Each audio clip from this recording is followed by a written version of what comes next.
اعوذ باللہ من الشیطان الرجیم بسم اللہ الرحمن الرحیم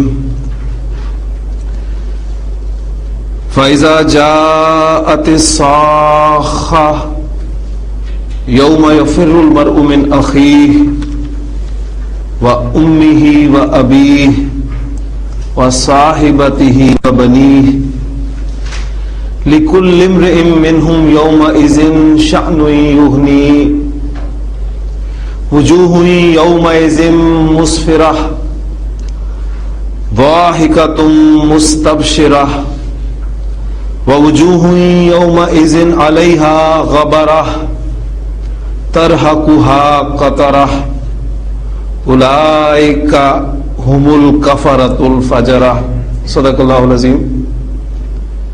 اب یہ آیات میں نے آپ کے سامنے آج کے دن ان کا انتخاب کیوں کیا؟ اس میں آپ نے ایک ورڈ سنا ہوگا کہ یوم یفر المرء، یفر۔ اب یہ یفر ورڈ جو ہے اس کا تعلق، اس لفظ کا تعلق ہمارے سبق کے ساتھ ہے، اور سبق ہم کون سا پڑھ رہے ہیں؟ ہم پڑھ رہے ہیں مضاف، اور مضاف کس فعل کو کہا جاتا ہے؟ یہ غیر صحیح فعل ہے، اور غیر صحیح فعل کس فعل کو کہتے ہیں؟ وہ فعل جس کے حروف مادہ میں کسی جگہ پر حمزہ آ جائے، کسی حرف کی تکرار ہو جائے، یعنی وہ حرف 2 مرتبہ آ جائے، یا پھر حروف علت میں سے کوئی حرف آ جائے، اور حروف علت 2 ہی ہیں، واو اور یا۔ حمزہ آ جائے کسی فعل کی حروف مادہ میں تو ہم اسے محموز کہتے ہیں، اور محموز کی 3 اقسام ہم نے پڑھی تھی۔ محموز الفا، یعنی فا کلمہ کی جگہ پر حمزہ آ جائے، محموز العین، عین کلمہ کی جگہ پر حمزہ آ جائے، محموز اللام، لام کلمہ کی جگہ پر حمزہ آ جائے، اور محموز الفا میں چینجز جو ہیں وہ ہوتی ہیں زیادہ تر، اور ان چینجز کا تعلق سچویشن کے ساتھ ہے۔ میں ایک مرتبہ پھر آپ کے سامنے ساری باتیں رکھ رہا ہوں۔ میرے پاس مادہ ہے ضاد را را۔ اب آپ دیکھ رہے ہیں کہ یہاں پر حرف را جو ہے وہ ریپیٹ ہوا ہے، اس کی تکرار ہوئی ہے، تو اس اعتبار سے ہمارا یہ غیر صحیح فعل مضاف ہے، اور مضاف زیادہ تر باب ناصرہ سے استعمال ہوتا ہے۔ پہلا کام جو آپ نے کرنا ہے، جو میں آپ کو پریکٹس مسلسل اس کی کروا رہا ہوں، کہ جب بھی آپ کے سامنے کوئی مادہ آئے اور اس کے بعد بریکٹ میں اس کا باب لکھا ہو، تو پہلا کام آپ نے یہ کرنا ہے کہ اس کا ماضی اور مضارع کا پہلا صیغہ بنا لینا ہے۔ تو پہلا ماضی کا صیغہ اس کا نارمل جو ہے وہ بنتا ہے ضرارا، اور مضارع کا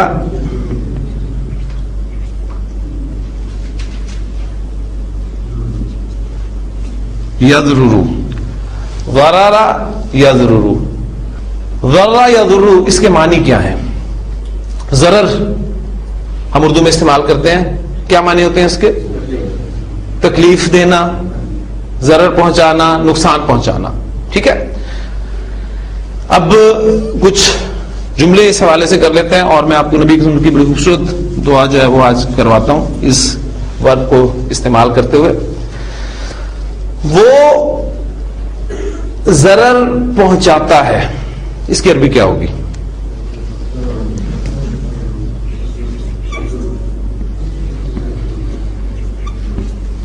یضر، وہ ضرر پہنچاتا ہے، ٹھیک ہے۔ زید ضرر پہنچاتا ہے، یضر زیدن، زید ضرر پہنچاتا ہے کیونکہ زید فاعل ہے، اس لیے حالت رفع میں آئے گا۔ لا یضر زیدن، زید ضرر نہیں پہنچاتا۔ اب میں فاعل چینج کر رہا ہوں، صرف زید کی جگہ پر میں ایک اور فاعل لا رہا ہوں۔ لا یضر شیء، پہلے زید فاعل تھا، اب شیء فاعل ہوگی، تو کیا ترجمہ ہوگا؟ کوئی چیز ضرر نہیں پہنچاتی۔ اب شیء نکرہ آیا، اس لیے ہم اس کا ترجمہ کر رہے ہیں کوئی چیز ضرر نہیں پہنچاتی، کوئی چیز تکلیف نہیں پہنچاتی، کوئی چیز نقصان نہیں پہنچاتی، ٹھیک ہے۔ تو حضرت عثمان رضی اللہ تعالیٰ عنہ سے ایک روایت ہے، مشکات میں یہ حدیث ہے کہ نبی صلی اللہ علیہ وسلم نے فرمایا کہ جو شخص صبح شام 3 مرتبہ یہ دعا پڑھ لے تو اسے کوئی چیز ضرر نہیں پہنچا سکتی. وہ دعا کیا ہے؟ اب اس دعا کو میں کمپلیٹ کر لیتا ہوں.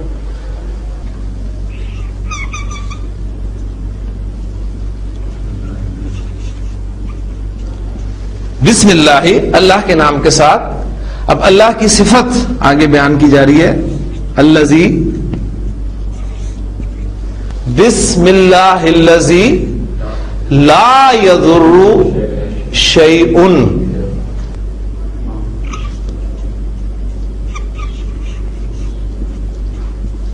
مع اسمہ. اس کا نام اسمہ، اس کے نام کے ساتھ، اس کے نام کے ساتھ مع اسمہ. بسم اللہ الذی لا یضر مع اسمہ شیء. اب ترجمہ آپ خود اس کو سامنے رکھیں. فی الارض،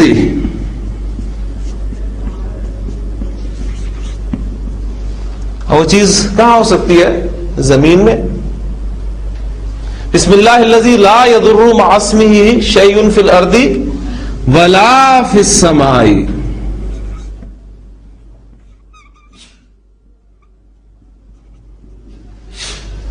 اور نہ ہی آسمان میں. اب دیکھیں اس کو اس طریقے سے بھی ادا کیا جا سکتا تھا فی الارض والسماء، لیکن وہ زور پیدا نہیں ہونا تھا جو لا کو دوبارہ لانے سے زور پیدا ہوا ہے کہ نہ زمین میں اور نہ آسمان میں.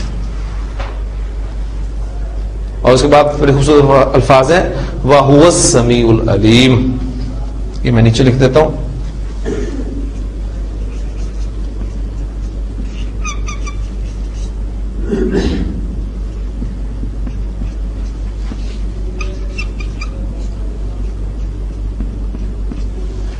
اور وہ السمیع العلیم ہے.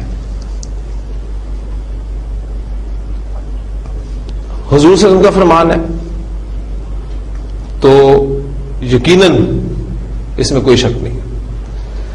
بات ساری ہمارے یقین کی ہے. جس درجے میں ہمیں یقین ہوگا اس درجے یہ دعا اثر کرے گی.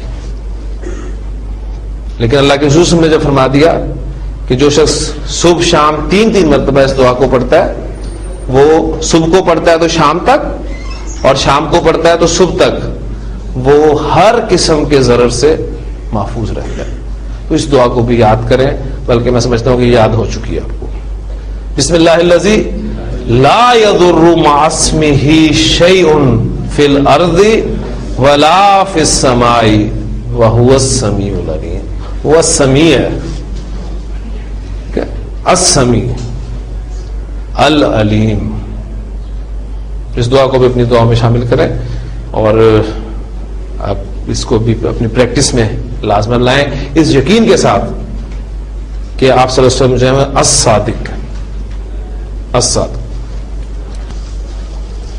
مادہ ہے میرے پاس فا را را. باب ہے ضاد. پہلا کام جو میں نے آپ کو بتایا پریکٹس کرنے کے لیے، ماضی اور مضارع کا پہلا سیکھا آپ اس کا بنا لیں. نارمل وہ کیا بنے گا؟ فرارا یفررو، فرارا یفررو. ٹھیک. اب مجھے پتا ہے کہ یہ فعل مضاف ہے. ماضی کے پہلے 5 سیغوں میں میں نے ان دونوں راہ کو مرج کر دینا ہے. جب دونوں راہ کو مرج کروں گا تو سیغہ میرے پاس بنے گا فرا. ٹھیک. فرا فرا، فرو، فرت، فرتا، فررنا. چھٹے سیغے جا کے کام ختم ہو جاتا ہے. پھر فررتا، فررتما، فررتم، فررتی، فررتما، فررتنا، فررتو، فررنا. ٹھیک. اب دوسرا مضارع کی طرف ہے. مجھے پہلا والا را ساکن چاہیے. میں کیا کروں گا؟ اس کی حرکت پیچھے ٹرانسفر کروں گا.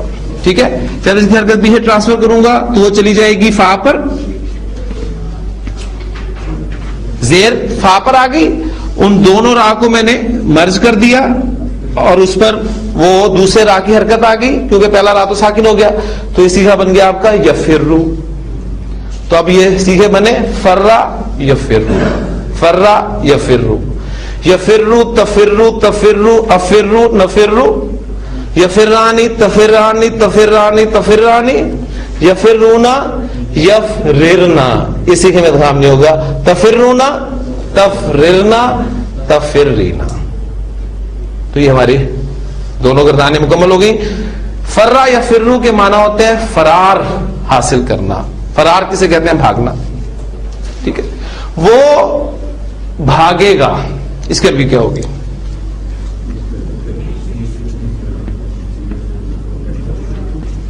یفرو، وہ بھاگے گا.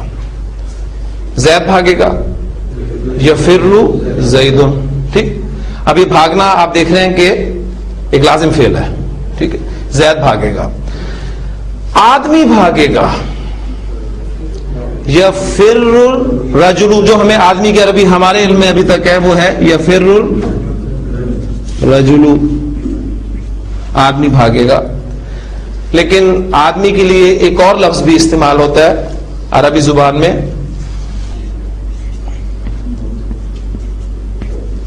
المرء.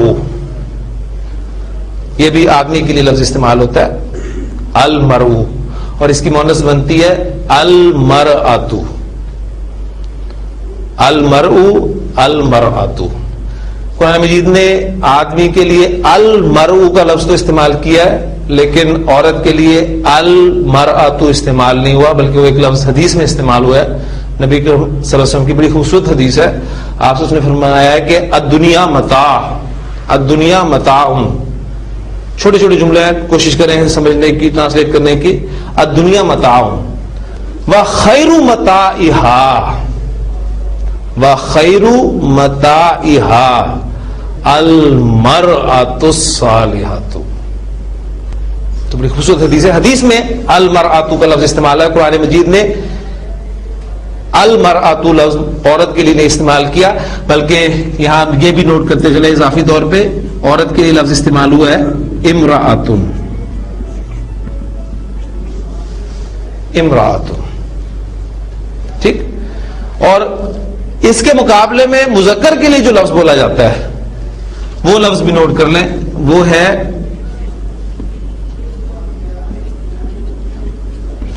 امرؤن. امرؤن مرد کے لیے، عورت کے لیے امرأۃن. قرآن مجید نے یہ دونوں لفظ استعمال کیے ہیں، یہ بھی استعمال کیا ہے، یہ بھی استعمال کیا ہے. لیکن نکرہ آپ کو ملیں گے، الف لام کے ساتھ نہیں ملیں گے. اگر الف لام کے ساتھ استعمال کیا ہے تو پھر المرء استعمال ہوا ہے. اور یہاں ایک بات اور نوٹ کرتے جائے کہ امرؤن اور امرأۃن، ان دونوں الفاظ کا حمزہ حمزۃ الوصل ہے. حمزۃ الوصل سے کیا مراد ہے؟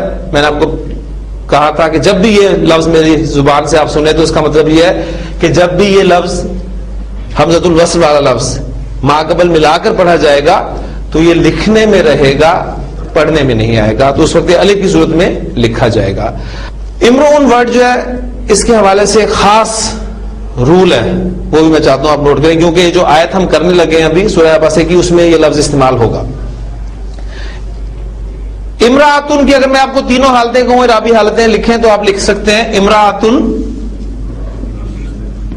امرأۃن اور امرأۃن.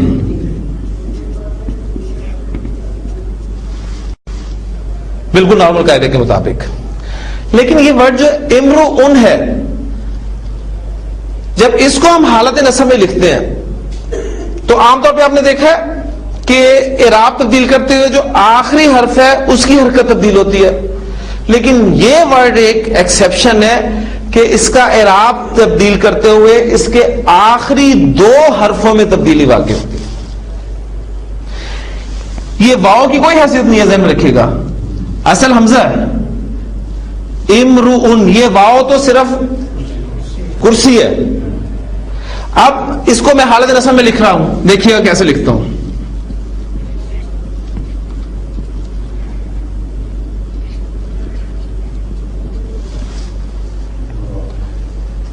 امرأن، امرؤن نہیں کہا گیا، عمران، یعنی تبدیلی پچھلے حرف میں بھی واقع ہوئی۔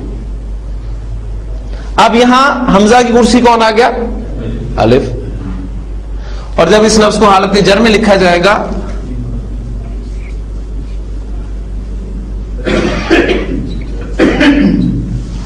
امرئن، اب حمزہ کی کرسی یا آ گئی کیونکہ پیچھے زیر تھی۔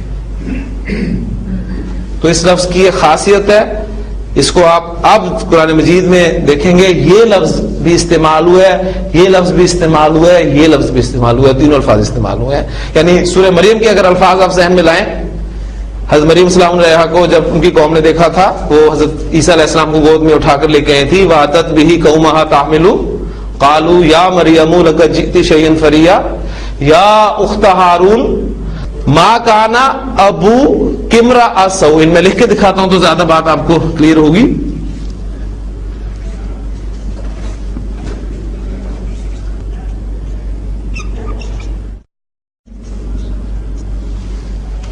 ابھی دیکھیں وہ جو میں نے بات کی حمزۃ الوصل ہے، لہذا ملا کر پڑھنے تو لکھنے میں ملے گا، پڑھنے میں نہیں آئے گا۔ امرأ سوء، حمزہ کی دوسری حرکت کہاں گئی؟ وہ چونکہ مضاف کے طور پہ استعمال ہوا ہے تو اعراب ہلکا ہوا ہے، اس لیے اس میں سنگل حرکت آئی ہے۔ یعنی لفظی ترجمہ اس کا بنے گا کسی برائی کا آدمی، یعنی برا آدمی۔ نہ تیرا باپ کوئی برا آدمی تھا، وما كانت امك بغیہ، اور نہ تیری ماں کوئی بد کردار عورت تھی۔ ٹھیک ہے، تو یہ الفاظ حالت نصب میں سورہ مریم میں استعمال ہوا۔ اب حالت جر میں استعمال ہوا، اس کی ایگزامپل ابھی آپ کے سامنے آئی ہے، سورہ عباسہ کی جو آیات میں نے آپ کے سامنے تلاوت کی ہیں آج۔ یفر المرء، آدمی بھاگے گا، مرد بھاگے گا، اور کس دن کی بات ہو رہی ہے؟ یوم، اس دن، جس دن، یعنی فَإِذَا جَاءَتِ الصَّاخَّةُ، جب وہ کان پھوڑ دینے والی، کان بہرا کر دینے والی آواز وہ جب آئے گی، تو یوم یفر المرء، قرآن مجید کا ٹیمپو بڑا فاسٹ ہے، وہ تمام سٹیجز کو بڑی تیزی سے بیان کرتا ہے۔ یوم یفر المرء من اخیہ،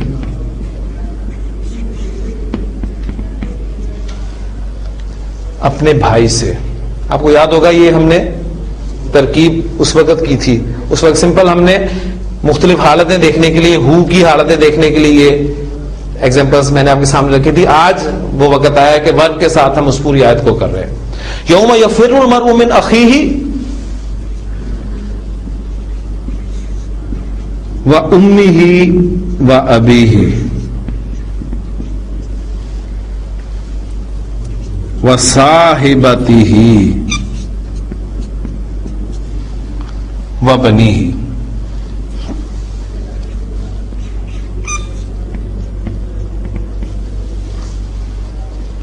ان سب سے بھاگے گا، اپنے بھائی سے، اپنے ماں باپ سے، اپنی بیوی سے، اپنے بیٹوں سے۔ اور کیوں بھاگے گا؟ لِكُلِّ امْرِئٍ مِّنْهُمْ،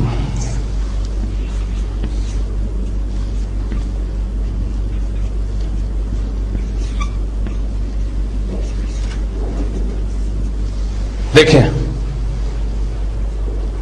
کل امرئ، ہر مرد، کل کتاب، ہر کتاب، کل مسلم، ہر مسلمان، پڑھ چکے تفصیل سے۔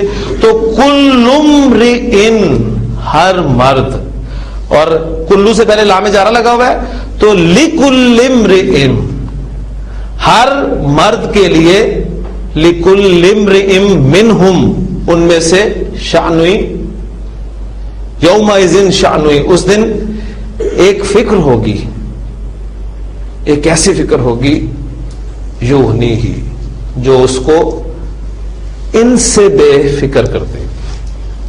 یعنی اس دنیا کی زندگی میں ہمیں فکر کس کی ہوتی ہے؟ انہی کی فکر ہے۔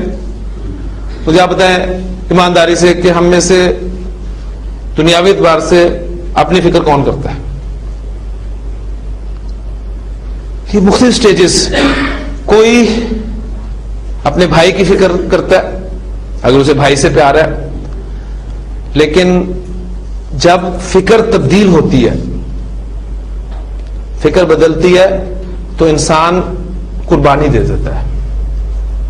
فکر سے مراد اب یہاں ٹینشن ذرا لیں. ٹینشن بڑھتی ہے تو آپ نے دیکھا ہوگا کہ انسان اس دنیا میں اپنے بھائی کو فوراً چھوڑ دیتا ہے.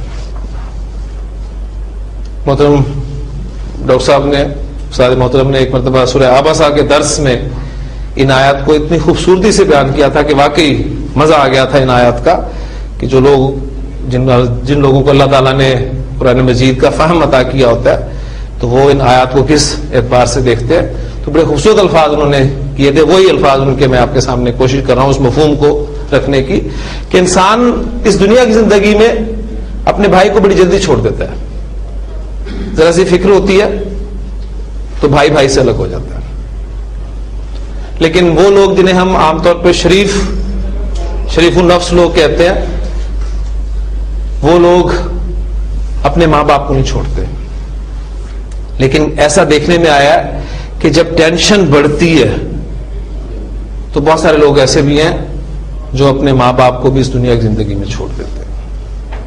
یعنی وہ ماں باپ جن کے لیے انسان اس دنیا میں بڑی سے بڑی قربانی دینے کے لیے بھی آمادہ ہو جاتا ہے, اپنی نوکری چھوڑ دے گا, اپنے بڑے سے بڑا فائدہ چھوڑ دے گا اپنے ماں باپ کے لیے, لیکن فکر بڑھتی ہے تو وہ انہیں چھوڑ دیتا ہے. اور وہ فکر آگے آ رہی ہے. فکر کیا ہے دنیاوی اعتبار سے؟ عام طور پر انسان اس دنیا کی زندگی میں اپنی بیوی کو نہیں چھوڑتا. عجیب رشتہ ہے, میں کہتا ہوں کہ یہ وہ رشتے ہیں ماں باپ کے کہ انسان نہ چاہتے ہوئے بھی انہیں چھوڑ دیتا ہے. اور یہ رشتہ ایسا رشتہ ہے جسے انسان چاہے بھی تو نہیں چھوڑتا. فکر بڑھ رہی ہے, انسان قربانی دے رہا ہے. ٹینشن تھی, کاروباری ٹینشن ہوئی, نہیں بنی, بزنس الگ الگ ہو گئے. ماں باپ ساتھ ہیں, ٹینشن بڑھ رہی ہے, چھوڑ دیا. یہاں بہت کم آپ کو چانسز ملیں گے کہ اس رشتے کو چھوڑا جائے. لیکن اگر بہت ہی ٹینشن ہو جائے, فکر بہت زیادہ ہو جائے, تو انسان اس کو بھی چھوڑ دیتا ہے. ایک وقت آتا ہے انسان اس کو بھی چھوڑ دیتا ہے, لیکن اس کو انسان نہیں چھوڑتا.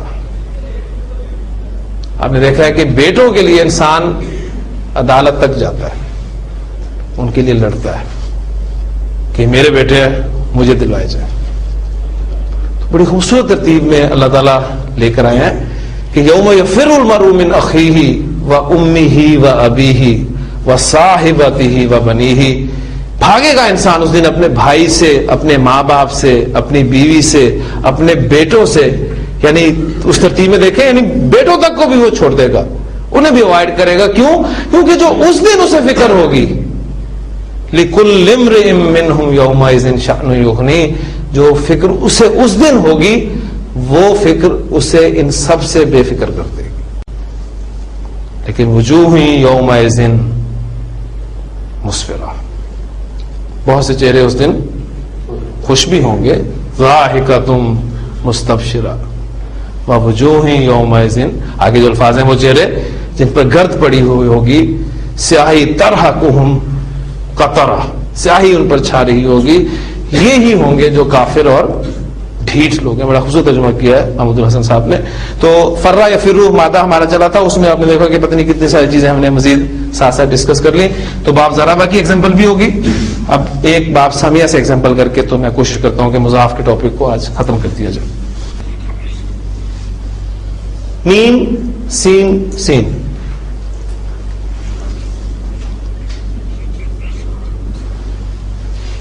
بابی سین, نارمل ماضی مضارع گردان. پہلا کام جو ہمارا ہے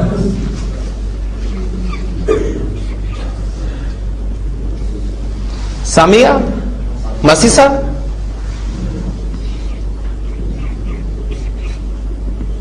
یسمعو یمسسو, مسیسا یمسسو. یہ نارمل ہمارے دونوں سیغے بن گئے. اب ہمیں پتہ ہے مضاف ہم پڑھ رہے ہیں اور ثلاثی مجرد کے باب سامیہ سے پڑھ رہے ہیں. ماضی گردان کے پہلے 5 سیغوں میں دونوں سین مرج ہو جائیں گے. پہلے والے سین کو ہم نے ساکن کرنا ہے. اگر پیچھے ساکن ہوتا تو حرکت پیچھے ٹرانسفر کرتے, لیکن ماضی میں پیچھے ساکن نہیں ہوتا, لہذا اس کی حرکت کو زبردستی ساکن کر کے ہم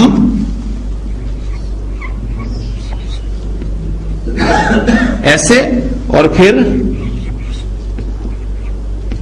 ایسے مسا بنا لیں گے.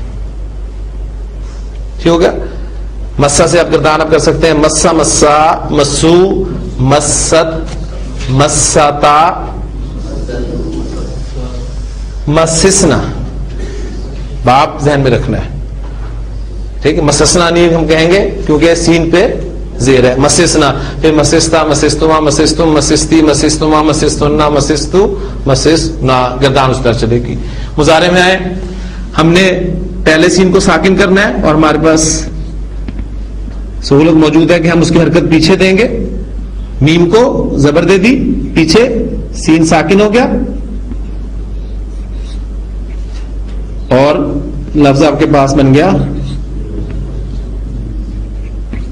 یمسو. مسا یمسو, یمسو تمسو تمسو امسو نمسو, یمسانی تمسانی تمسانی تمسانی, یمسونا یمسسنا, تمسونا تمسسنا تمسینا. اب دیکھیں یہ طریقے میں اب شاید آپ اپریشیٹ کریں اس طریقے کار کو, اور باقی دعائیں نکلتی ہیں اپنے اساتذہ کے لیے جنہوں نے یہ طریقے ہمارے لیے وضع کی ہے کہ یمسو یمسانے یمسونا, تمسو تمسانے یمسسنا, تمسو تمسانے تمسونا, تمسینا تمسانے تمسسنا, امسو نمسو. یعنی بہت آپ کو توجہ چاہیے گردان کرنے کے لیے, لیکن اس طریقے کار میں الحمدللہ میں لفظ ایک بتانے کی ضرورت ہے. یمسو بتا دیا تو یمسو تمسو تمسو امسو نمسو, یمسانے تمسانے تمسانے تمسانے, یمسونا یمسسنا تمسونا تمسسنا تمسینا. ٹھیک ہے. مسا یا مسو اس کے معنی ہوتے ہیں چھونا, مس کرنا. ٹھیک.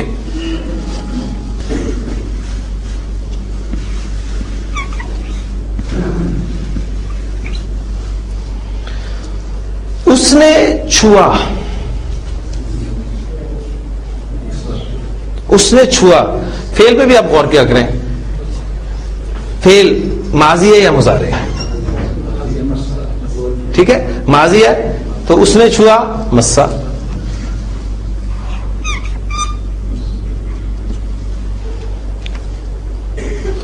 اس نے مجھے چھوا. کیا چلے مجھے بعد میں کرتے ہیں کیونکہ تھوڑا سا مشکل ہے. اس نے اس کو چھوا. کیا چلے اور آسانی کرتا ہوں آپ کے لیے, ترتیب سے چلتے ہیں. ڈائریکٹ میں ضمیر لیا, میرے پیش نظر آپ لوگوں کی آسانی ہے. مسا اس نے چھوا, اب اس کو پہلے ہم ظاہر کرتے ہیں. زید نے چھوا, مسا زیدن. اس نے زید کو چھوا, مسا زیدن. ٹھیک ہے. اب اس نے اس کو چھوا,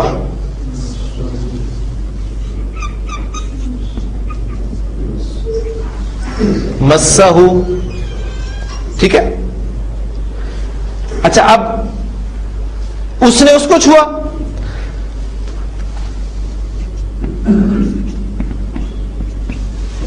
مسہ زیدن.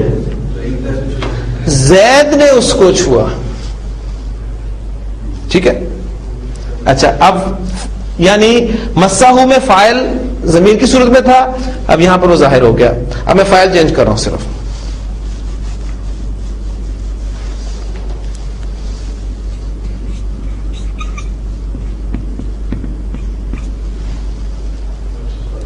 اب پہلی بات, ہو الٹی پیش تھی نا, ہم ملا کر نہیں پڑھ رہے تھے تو الٹی پیش رہی.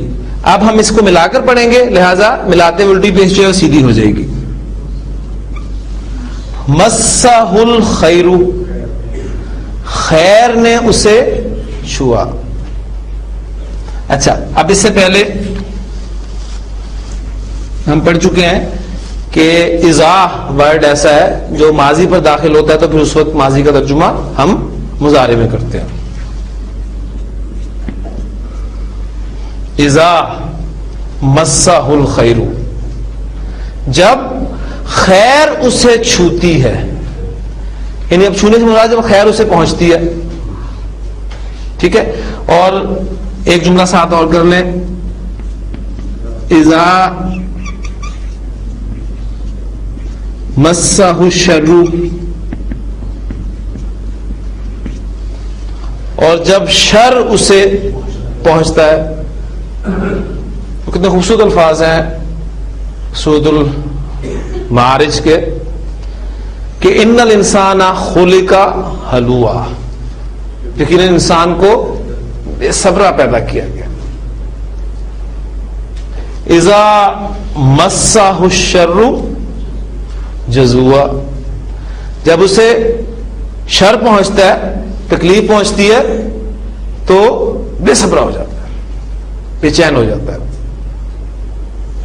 وَإِذَا مَسَّهُ الْخَيْرُ مَنُوعًا، اور جب خیر پہنچتی ہے تو بخیل ہو جاتا ہے. یعنی پہلے روتا رہے گا کہ گزارا نہیں ہو رہا، بڑی تنگی ہے، کبھی سکھ دیکھا ہی نہیں.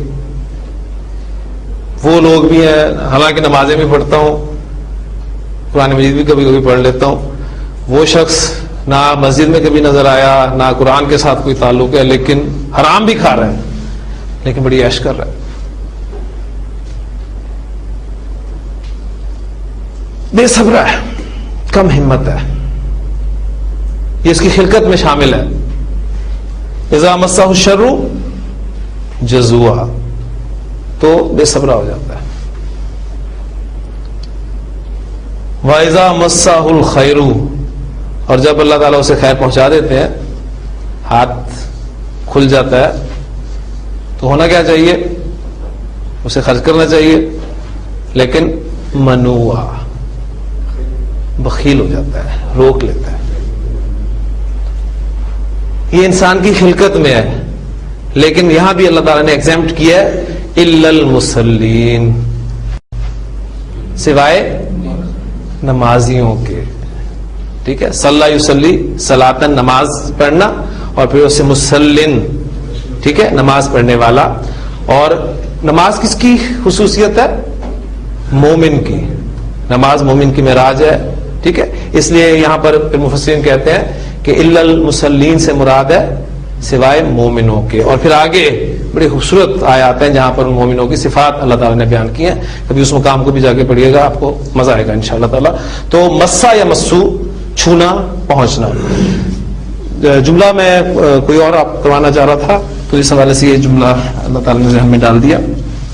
ہاں، بات ہوئی تھی کہ اس نے اس کو چھوا، مسا ہو، اس نے مجھے چھوا، اس نے چھوا. مسا، ہمیں سین کو کھول نہیں رہا اس لیے کہ میں نے ضمیر لکھنی ہے. اس نے چھوا، اس نے چھوا مجھے. مجھے کے لیے کیا ضمیر ہوگی؟ یا متکلم. فعل کے ساتھ آپ کو پتا ہے کہ یا متکلم ویسے نہیں لگے گی، ہمیشہ نون کے ساتھ مل کر آتی ہے. مسنی، ٹھیک ہے، اور یہ بھی لفظ استعمال ہوئے قرآن میں. اچھا، اس نے ہمیں چھوا، اس کی عربی کیا ہوگی؟ مسانا، اس نے ہمیں چھوا. اس نے ہمیں نہیں چھوا. اب دیکھیں، ماضی کی نفی ہوگی تو ما لگے گا، مضارع کی نفی ہوگی تو لا لگے گا. چھوٹی چھوٹی باتیں ذہن میں رکھنی ہے. ما مسانا، اس نے ہمیں نہیں چھوا. اب اس کو میں ظاہر کر رہا ہوں.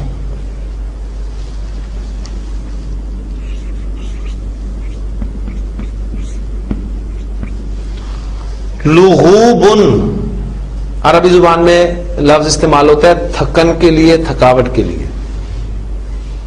ٹھیک ہے، اور نکرہ استعمال کیا ہے میں نے، تو ترجمہ ہوگا کسی تھکاوٹ نے ہمیں نہیں چھوا، یعنی ہمیں کوئی تھکاوٹ نہیں ہوئی. اچھا، اب دیکھیں ایک پوائنٹ آپ کے سامنے اور آئے گا. اب اس کو، اسم کو میں مزید نکرہ کرنا چاہتا ہوں. یہ تو ہے نا کوئی تھکاوٹ. میں کہنا چاہتا ہوں کسی قسم کی بھی تھکاوٹ، یعنی تھکاوٹ میں سے کوئی بھی شکل جو ہو سکتی ہے نا، اس کی بات میں کرنا چاہتا ہوں. تو اس لفظ سے پہلے میں من کا استعمال کروں گا. من. اب من کن حروف میں سے؟ حروف جارہ میں سے. حروف جارہ کا کام کیا ہے؟ اسم کو حالت جر میں لے جاتے ہیں. جب لغوبن سے پہلے من لگے گا تو کس حالت میں چلا جائے گا؟ حالت جر میں. من لغوبن. ما مسنا من لغوبن، ہمیں کسی قسم کی تھکاوٹ لاحق نہیں ہوئی. ٹھیک. اور پھر یہاں تجوید کا ایک قاعدہ اپلائی ہوگا. نون ساکن کے بعد لام آ رہا ہے، وہ یرملون والا قاعدہ، اس لیے آپ کو لام پر بھی شد لکھی ہوئی ملے گی. پھر آپ تجوید کے اعتبار سے پڑھیں گے ما مسنا من لغوبن، وہ تجوید اپنا ایک ٹاپک ہے علیحدہ سے. ٹھیک. اب یہ الفاظ قرآن مجید میں اللہ تعالیٰ نے استعمال کیے ہیں. کہاں کیے ہیں؟ سورہ قاف میں استعمال کیے ہیں. وَلَقَدْ خَلَقْنَا السَّمَاوَاتِ وَالْأَرْضَ، یقیناً ہم نے آسمانوں اور زمین کو پیدا کیا. وَمَا بَيْنَهُمَا، صرف آسمان اور زمین کو نہیں، اور جو بَيْنَهُمَا ان دونوں کے درمیان میں ہے. فِي سِتَّةِ أَيَّامٍ، 6 دنوں میں ہم نے پیدا کیا. وَمَا مَسَّنَا مِن لُغُوبٍ، اور ہمیں کوئی بھی تھکان لاحق نہیں ہوئی. تو وہ جو عقیدہ ہے نان مسلمس کا کہ اللہ تعالیٰ نے 6 دنوں میں زمین و آسمان کو پیدا کیا اور پھر اللہ تعالیٰ تھک گئے معاذ اللہ، تو 7ویں دن انہوں نے آرام کیا، عقیدہ غلط کر دیا ان کا قرآن مجید نے. سورہ یوسف میں بھی یہ لفظ استعمال ہوا ہے. وہ آیت، کیونکہ آپ دیکھ رہے ہیں کہ زیادہ مزہ آتا ہے جب ہم آیات میں ان قواعد کو لے کے آتے ہیں، ورنہ قواعد تو کہیں بھی آپ لوگ پڑھ سکتے ہیں. وہاں پر حضرت یوسف علیہ السلام کے بھائی پہنچے تھے حضرت یوسف علیہ السلام کے پاس. بڑے خوبصورت الفاظ ہیں وہاں پر، تنگ ہو کر بری طرح. فلما دخلوا علیہ قالوا یا ایھا العزیز مسنا واہلنا الضر.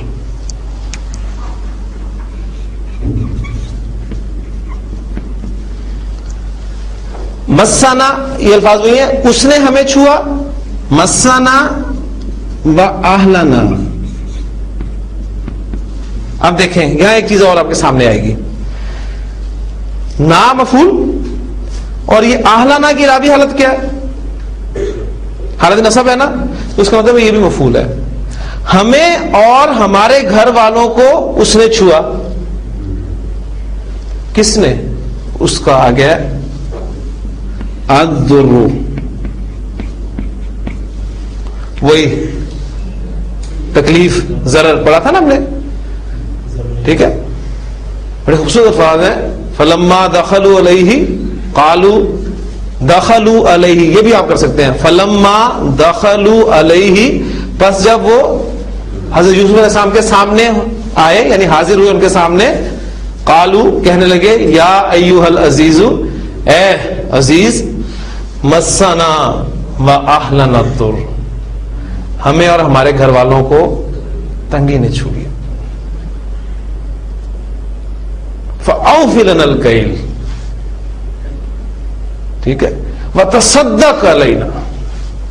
اس وقت حضرت یوسف علیہ السلام جو ہے ان کا دل پھر وہ ایک دم سے نرم ہوا تھا. پھر انہوں نے کہا حل علمتم، کیا تم جانتے ہو؟ ما فعلتم بیوسف واخیہ، ما فعلتم جو تم نے کیا یوسف کے ساتھ، بیوسف واخیہ، اذ انتم جاہلون جب تم جاہل تھے. قالوا تو بولے انک لانت یوسف، کیا تم ہی یوسف ہو؟ قال انا یوسف وہذا اخی. تو پھر اس میں یوسف علیہ السلام بولے کہ ہاں میں یوسف ہوں اور یہ میرا بھائی ہے، اللہ نے ہم پر بڑا احسان کیا. تو بڑے خوبصورت الفاظ ہیں. اور یہ دیکھیے سارا سمپل چیزیں ہیں. اگر آپ کو نہیں ترجمہ آتا تو سورہ یوسف آپ کتنی دفعہ پڑھیں، قرآن نے اس کو بہترین بیان کرنا جو ہے وہ بیان کا ہے. اور وہاں دیکھیں الفاظ شروع میں آپ کو ملیں گے نحنو نقصو، قاف صاد صاد، قاف صاد صاد، وہاں بھی مضاف باب نصرہ، قصہ یا قصو، قصہ بیان کرنا.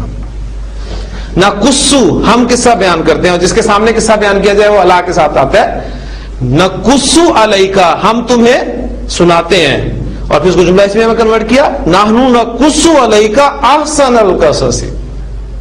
نبی صلی اللہ علیہ وسلم آپ کو بہترین قصہ جو ہے وہ سناتے ہیں.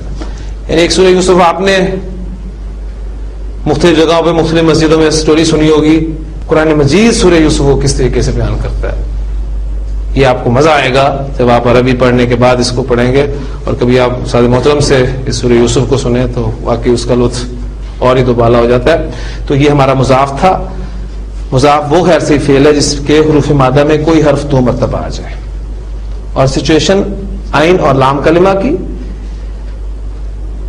دوسرا والا حرف حرکت والا ہے تو ان دونوں حروف کو مرج کر دیا جاتا ہے. اور مرج کرنے کے لیے اس کو ساکن کرنا ہوتا ہے. اس کو ساکن کرنے کے 2 طریقے ہیں. پیچھے والا ساکن ہے تو حرکت پیچھے دے دیں، اگر پچھلے والا ساکن نہیں ہے تو زبردستی ساکن کر دیں، ان دونوں کو مرج کر دیں. اور ماضی کے پہلے 5 صیغوں میں مرج ہوگا، مضارع کی پوری گردان میں مرج ہوگا سوائے 2 صیغوں کے. ثلاثی مجرد کے 3 ابواب سے استعمال ہوتا ہے. باب نصرہ سے کثرت سے استعمال ہوتا ہے، باب ضربہ اور باب سمیہ سے بھی کبھی کبھی ایگزامپلز آ جاتی ہیں.